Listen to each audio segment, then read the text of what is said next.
let's talk a little bit about the SPF record and what it has to do with your deliverability and why you need to set it up properly, as well as examine an actual example record to see the syntax and the pieces of it. And finally, let's talk about some mistakes that are common with SPF records. So first off, what is an SPF record? An SPF record, which stands for Sender Policy Framework, is a DNS level record that you place on your hosting domain to help with email authentication, which ultimately has impact on email deliverability as well. And how it does that is basically when you put the record on your domain name system, what you're including in that record are indications of which domains are, or rather which IP addresses ultimately are allowed to send on behalf of your domain and you as a sender. And these are the authorized IP addresses that you put inside the record. Therefore, if those IP addresses are used to send email on your behalf and the receiving inboxes get those email messages, they will check that you have authorized it to send on your behalf. And if you have, then it passes SPF authentication checks and therefore is allowed through the first filter. With SPF records, the key is that you need to make sure that you're including all of the IP addresses ultimately that you're using to send from. So whenever you're using a third-party technology platform, such as your email platform provider, or maybe you're using a transactional email server like SendGrid or something like that, all of those are going to be sending emails out of their own IP addresses or sets of IP addresses, but they're going to be sending email on your behalf. Therefore, if you don't authorize them properly, then when your messages go out, the receiving inboxes are going to try to make that match and see that you have not explicitly authorized them, and therefore potentially reject the mail there, which will hurt your email deliverability, of course. Now that we understand sort of the mechanism of how SPF works, let's go in and talk about an actual record. There's an example of an actual record, and you'll see there's various components to that. First of all, it says, well, first of all, it is a text-based, it's a text type of DNS record. And when you place it on there, the first part that you'll see is V equals SPF1, which is always a preceding tag to indicate that this is an SPF type of record. That just stays the same. You always put V equals SPF1. It's basically indicating it's the first version of the sender policy framework. Maybe in the future they'll have a version 2, version 3, etc. But for now, it's always been SPF1. Afterwards, you might see sometimes things tagged with like an A and then an MX. In those cases, it's basically saying if the mail sending IP matches the A records of your site or the MX records of your receiving mail exchange domain, then that passes SPF. Usually good practice, put it in there, but not entirely necessary if you don't send actually from your A or your MX IP addresses. Plus, it will add some additional lookups, which we'll talk about in a second, that could come to hurt you a little bit.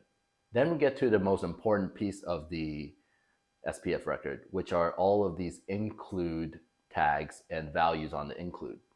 And what those are is essentially that's where you put the authorized technology platform domains, the authorized IP addresses that are allowed to send on your behalf. Ultimately, all of it can come in the form of a IP6 or IP4 IP address, so the raw IPs, or it could sometimes be a name that's like an actual, spf.google.com or something. Now, ultimately, those named ones are going to be looked up and resolved into sets of IP addresses, but you can also put the direct IPs, or a lot of times it's a lot easier to have a named one, which is when you look up the setup protocols for your different technology providers that send email. They'll usually just give you a named include to include into your SPF records. But know that you can also put the raw IP addresses as well. And the raw IPs themselves don't count against your lookups, whereas the named ones usually require a couple more lookup cycles. Then finally, at the end, you'll have a tilde or a dash all, which simply means soft or hard fail if the IPs or the IPs are not on the included list that you've included. So that's just an ending tag that's telling the inboxes to soft or hard fail the authentication in cases where SPF doesn't pass. So with that said, a couple more things about SPF records to keep in mind so you don't make the common mistakes. One is not having SPF record at all. That is a problem because, as you can imagine, if there's nothing to match against, then many times that will just automatically result in an SPF fail. Also, you can only have one SPF record per domain or per instance of a domain. So if you can have it on a root domain and then a separate one on a subdomain, and you have a third subdomain, you can have a third record on that subdomain. But per instance of a domain, you can only have one SPF record. And so one text record with everything included inside of that. If you have multiple, then that's actually a problem because the evaluation will know which one to prioritize and sometimes will not be able to combine them to search through both.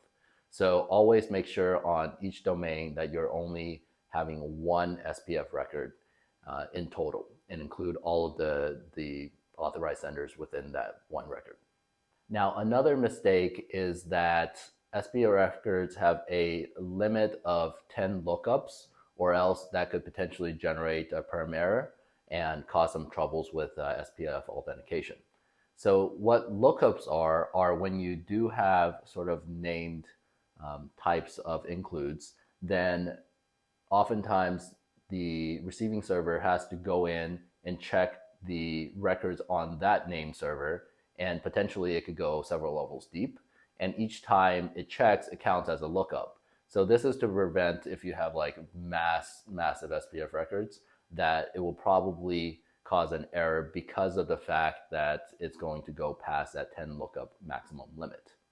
With that said, another thing to be aware of that might require additional setup is that oftentimes by default, if you're starting with a new sending provider, new mail provider for sending your emails, that sometimes they actually send from their own domain and not from your domain on your behalf.